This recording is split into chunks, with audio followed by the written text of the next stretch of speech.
Europe లో భారతీయులకు free education మరిన్ని వివరాలకు విదేశ్ కన్సల్ట్ 9676502888. సార్ నమస్తే సార్ రాంప్రసాద్ గారు. నమస్తే అండి. రాంప్రసాద్ గారు, ఇప్పుడు మీలాంటి ఫైనాన్షియల్ ఎక్స్పర్ట్స్, ఈ వెల్త్ మేనేజర్ అందరూ కూడా ఎంతసేపటికి ఈక్విటీలు ఇన్వెస్ట్మెంట్స్ చేసుకుండానో, లేకపోతే మ్యూచువల్ ఫండ్స్లో పెట్టుకోండో, లేదంటే ఒక ₹1,00,00,000 టర్మ్ ఇన్సూరెన్స్ ఉండాలనో, లేదంటే 1 కోటి 2 కోట్లు మెడికల్ హెల్త్ ఇన్సూరెన్స్ ఉండాలని చెప్తుంటారు. అంటే అన్నీ బాగానే ఉంటుంది. బట్ ఇవన్నీ పెద్ద పెద్ద ఇన్కమ్ ఉన్న వాళ్ళకి పాసిబిలిటీ అవుతాయి. నెలకు 1 లక్ష 2 లక్షలు సంపాదించే వాడికైతే మీరు చెప్పిన ఇన్వెస్ట్మెంట్ ఆప్షన్స్ అన్నీ కరెక్ట్గానే ఉంటాయి. బట్ లోయర్ ఇన్కమ్ గ్రూప్ ఉంటారు కదా, అంటే నెలకు ఒక 15,000 సంపాదించేవాళ్ళు, 18,000 సంపాదించేవాళ్ళు, లేదంటే రోజువారి కూలి నిమిత్తం ఒక 500 సంపాదించేవాళ్ళు, తర్వాత చిన్న చిన్న వర్క్ ఆఫీస్ బాయ్ వర్క్ చేసుకునే వాళ్ళు. సో ఇట్లాంటి వాళ్ళందరికీ ఇది సాధ్యమయ్యే పని కాదు కదా. మరి లోయర్ ఇన్కమ్ గ్రూప్ ఉన్న వాళ్ళకి మరి ఈ మ్యూచువల్ ఫండ్స్లో ఇన్వెస్ట్మెంట్ చేయడం ఇదంతా సాధ్యమయ్యే పని అంటారా అసలు? Yes sir. అంటే మీరు అనేది ఏంటి, ఇప్పుడు 18,000 16,000 ఉన్న వాళ్ళు మ్యూచువల్ ఫండ్స్లో పెట్టాలా? అసలు ఫైనాన్షియల్ ప్లానింగ్ ఏం చేసుకోవాలి? ఫస్ట్ 18,000 15,000 ఉన్న వాళ్ళు అవకాశం ఉంటే ముందు దాని నుంచి బయటకు వచ్చే ప్రయత్నం చేయాలి. ఇప్పుడు మీరు లోయర్ ఇన్కమ్ అన్నాక ఇన్కమ్ అయ్యే లోయర్ ఉన్నప్పుడు ఏం చేయగలుగుతాం? ఉన్న దాంట్లో ఏదైనా చేద్దామంటే తప్పది. ముందు దాన్ని పెంచుకోవాలి. One should come out of that lower income. అన్నాలని ఉంటారు. సో గ్రాడ్యుయేషన్ చేసి ఇంకా నేను ఆ శాలరీకి పనిచేస్తా అంటే తప్పే అది. చాలామంది చదువుకున్న వాళ్ళు కూడా రోడ్డు పక్క వ్యాపారాలు పెట్టి అద్భుతంగా సంపాదిస్తున్నారు. ఇప్పుడు ఆ లోయర్ ఇన్కమ్లో ఉండటమే తప్పు. బయటికి ఎలా రావాలంటే మనం చెప్పలేము. ఎవరికి ఒకడు ఫైనాన్షియల్ ప్లానింగ్ అంటే ఇవ్వగలడేమో కానీ బిజినెస్ ప్లాన్ ఎవరు ఇవ్వలేరు అనేది నా నమ్మకం. ఇప్పుడు హైదరాబాద్లో మనం రోజు చూస్తాం, ఉదయాన్నే టీవీఎస్ మీద తీసుకొచ్చి టిఫిన్స్ అమ్ముతారు. ఈ ఐటీ కంపెనీస్ దగ్గర మనం చూస్తుంటే పొద్దున్నే టిఫిన్ బకెట్లు కట్టుకొని స్కూటర్ మీద దోశలు, బోండాలు, బజ్జీలు అమ్ముతూ ఉంటారు. చాలా బాగా చేస్తారు వాళ్ళు. టేస్టీగా చిన్న చిన్న ఐటమ్స్, ఒక 2 చట్నీలు, నీట్గా మళ్ళీ మినరల్ వాటర్ క్యాన్ తెచ్చి పొద్దున్నే తింటుంటే చాలా హ్యాపీ ఫీల్ అనిపిస్తుంది. ఎర్లీ మార్నింగ్ బ్రేక్ఫాస్ట్ చేసి కాదు. అక్కడ మళ్ళీ ట్విస్ట్ ఏంటంటే ఆయన ప్లేట్ 20కో 15కి ఇస్తాడు, కానీ 3 ప్లేట్లు తిన్నదాకా కడుపు ఉండదు ఎవరికి. రాఘవేంద్ర టిఫిన్స్కి వెళ్తే ₹50 అయింది, ఇక్కడే ₹50 అవుద్ది, కానీ ఇది ఒక సాటిస్ఫాక్షన్ కదా. సరదాగా రోడ్ సైడ్ నిలిచి ఎస్ కదా. ఇప్పుడు అది ఎంతో కష్టంతో కూడుకున్న పని. ఉదయాన్నే లేవాలి, రుబ్బుకోవాలి, చేసుకోవాలి, తీసుకొచ్చి అమ్ముకోవాలి 11 o'clock కల్లా. మళ్ళీ 11 దాటితే టిఫిన్స్ ఎవరు తినరు, సెషన్ అయిపోతుంది ఆడికి. ఈ ప్రాసెస్లో ఆయన ఎంత సంపాదిస్తారు అనుకుంటున్నారు మీరు రోజుకి?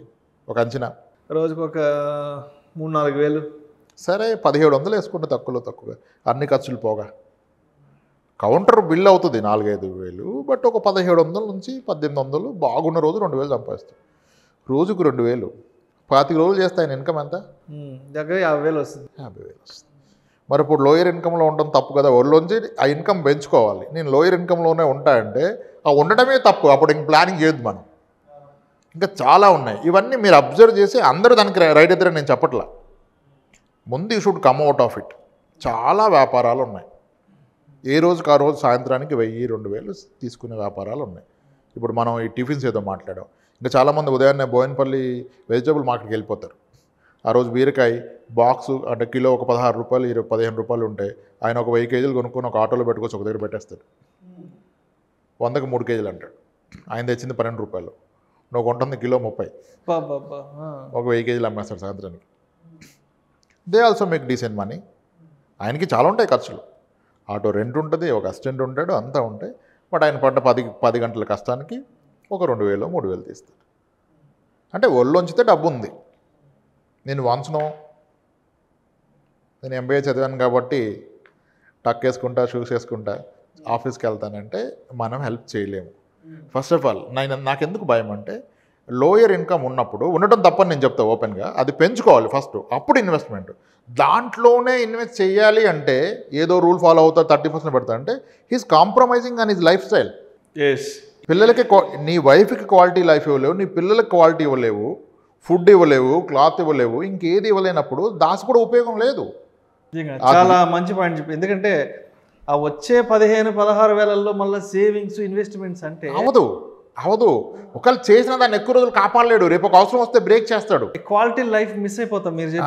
అది చాలా ఇంపార్టెంట్. మళ్ళీ రేపు అవసరం వచ్చినా ఇంకా వేరే ఆదాయం లేనప్పుడు ఇది బ్రేక్ చేయాలి కదా. ఎక్కువ రోజులు ఉండదు. చాలా చూస్తాం. ఇప్పుడు మీరు ముత్తూట్ ఇవన్నీ ఉన్నాయి కదా, అక్కడ గోల్డ్ లోన్ పెట్టినవి కూడా ఆప్షన్కి వెళ్ళిపోతాయి. మరి అంటే ఆ గోల్డ్ కొనడం కూడా తప్పే, ఇన్వెస్ట్మెంట్ వదిలేయండి, ఒక ఆర్నమెంట్ కొనడం కూడా తప్పే కొన్నిసార్లు. అదే ఇన్కమ్ పెరిగితే అవసరం రాదు కదా. సో ముందుగా ఇన్కమ్ పెంచుకోవాలి, అది లేకపోతే ప్రాబ్లం వస్తుంది. స్టిల్ చాలా క్లియర్గా అర్థం అవడం కొరకు ఒక ఎగ్జాంపుల్ చెప్తాను మీకు. ఒక 3 years బ్యాక్ ఒక క్లయింట్తో మాట్లాడడం జరిగింది. ఓకే, అతని వయసు 30 సంవత్సరాలు. డైలీ ఏమంటారు, తాపీ పని అంటారు కదా, గృహ నిర్మాణం, కన్స్ట్రక్షన్ వర్క్ చేస్తారు, మేస్త్రిగా చేస్తారు. రోజుకి 750 నుంచి 900 మధ్యలో ఉంటుంది ఆయనకి. ఓకే, 2 పిల్లలు, వైఫ్ టైలరింగ్ చేస్తుంది. ఓకే, అతను ఏమన్నారంటే మెసేజ్ పెట్టారు, ఒక లెందీ మెసేజ్ పెట్టారు. సార్ ఇలా నేను చేస్తాను, గృహ నిర్మాణ కార్మికుడిగా చేస్తాను, నాకు ఒక 750 నుంచి 800-900 వస్తుంది రోజుకి.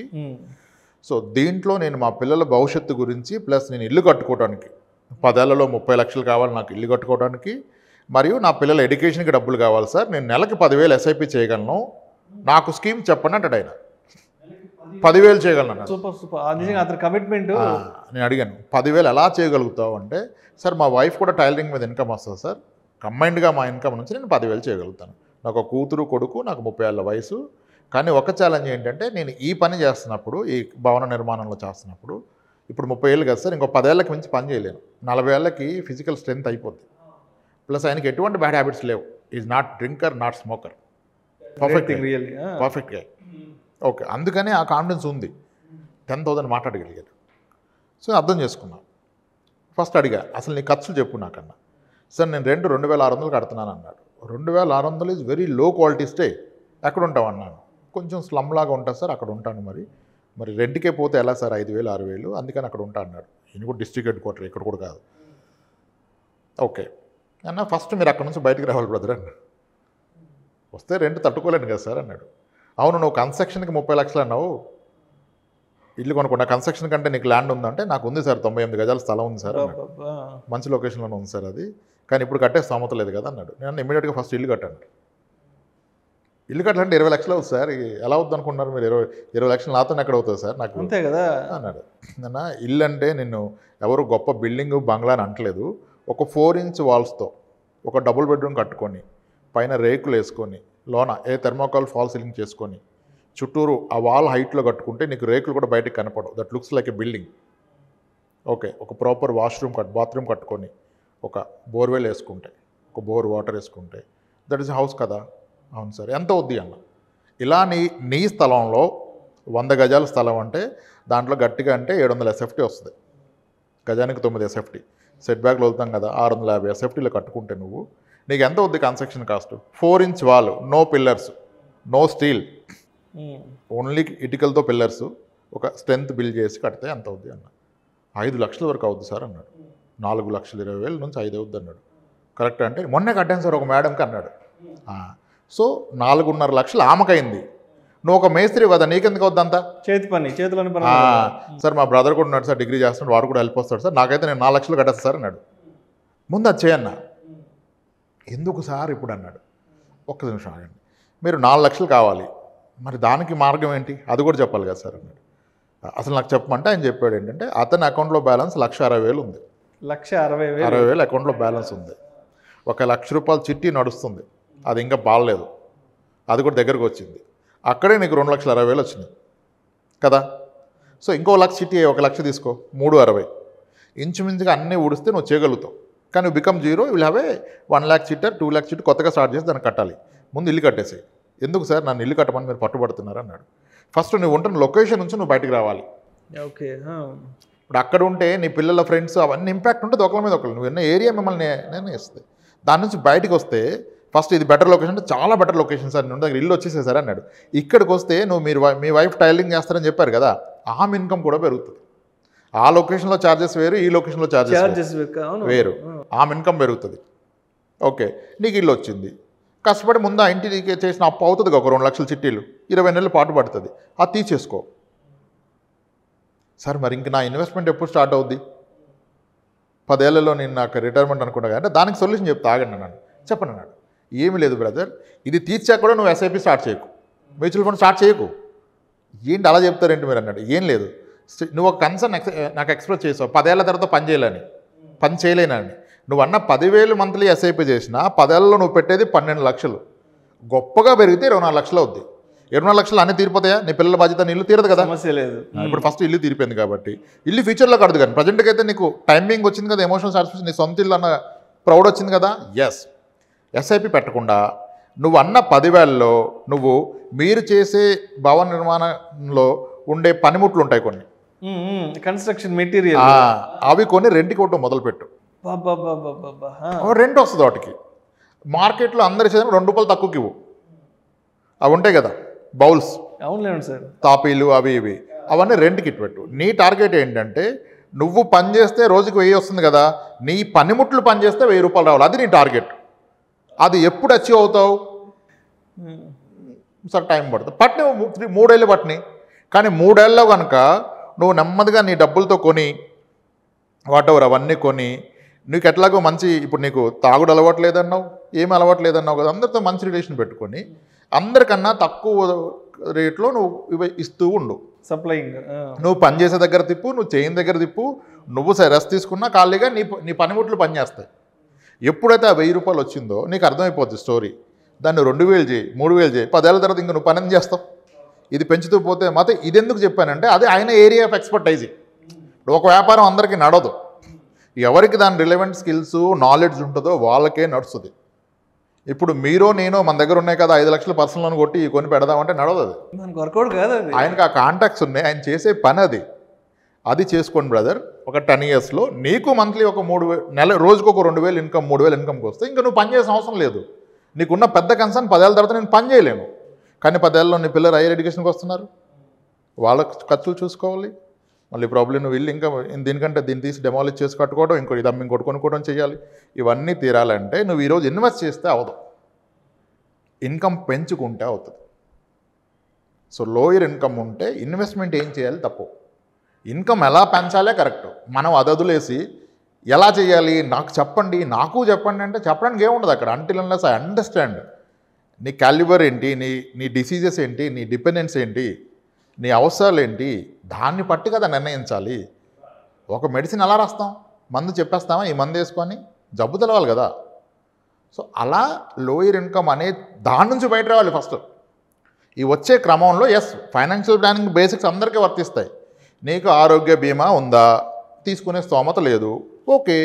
గవర్నమెంట్ బీమాన ప్రాపర్గా పెట్టుకున్నావా, ఆరోగ్యశ్రీ ప్రాపర్ కార్డు ఉందా, తీరా ప్రాబ్లం వచ్చాక మేము తీసుకోలేదు సార్ కార్డు అంటాడు. అదే దాంట్లో కూడా చిన్న చిన్న స్కీమ్స్ ఉంటాయి. నెలకి 300 కడితేనే ₹299, 400. వదిలేండి, ఇన్వెస్ట్మెంట్ వదిలేండి. First basic is health protection ఉందా. ఆ తేడా కొడితే అప్పుడు పాలు అయిపోతావు కదా, బంగారం అమ్మేస్తావు. నేను చెప్పేది కూడా హెల్త్కి సంబంధించి ఫ్రీగానే స్టేట్ గవర్నమెంట్స్ ఉన్నాయి. లోయర్ ఇన్కమ్ ఈసారి కొన్ని కమిట్మెంట్స్ ఉన్నాయి పెంచుతానన్నారు, ఓకే. అది ఉంటే ఒక విధంగా నువ్వు సేఫ్. తర్వాత ఒక టర్మ్ ఇన్సూరెన్స్ తీసుకోవాలి. మరి టర్మ్ ఇన్సూరెన్స్ రాదు కదా, 10th క్లాస్ +2 లేకపోతే టర్మ్ రాదు, ఇన్కమ్ లేకపోతే రాదు కదా. దానికి కూడా IRDA ఒక స్కీమ్ ఇచ్చింది, సరల్ జీవన్ బీమాని మ్యాండేటరీ చేసింది. అన్ని ఇన్సూరెన్సులు ఇన్కమ్ ప్రూఫ్ లేకుండా, ఎడ్యుకేషన్ ప్రూఫ్ లేకుండా 25 లక్షలు కవర్ ఇస్తుంది. 25 లక్షలు కవర్. దానికి గాను ప్రీమియం నెలకి వయసును బట్టి 250 నుంచి 600 మధ్యలో పడుతుంది. అదొకటి తీసుకుంటే అది ఎంత ధైర్యాన్ని ఇస్తుంది ఒక మనిషికి. సరల్ జీవన్ బీమా ప్రతి ఇన్సూరెన్స్ కంపెనీ ఆఫర్ చేస్తుంది. Starting from LIC, SBI, ICIC, HDFC అందరూ చేయమని చెప్పింది. IRDA మ్యాండేట్ ఇచ్చింది. ₹1 కోటి రాదు, 25 లక్షలే ఇస్తాడు. 5 లక్షల నుంచి 25 లక్షల మధ్యలో ఉన్నాడు. కొంతమంది 49 లక్షలు కూడా ఇస్తున్నారు. ఇన్కమ్ ప్రూఫ్ లేకుండా, ఎడ్యుకేషన్ క్వాలిఫికేషన్ లేకుండా వస్తుంది. నెలకు 400-500 పడుతుంది. స్టిల్ పే చేయాల్సిందే. దానివల్ల ఏమైంది, భద్రత వచ్చింది, ధైర్యం వచ్చింది.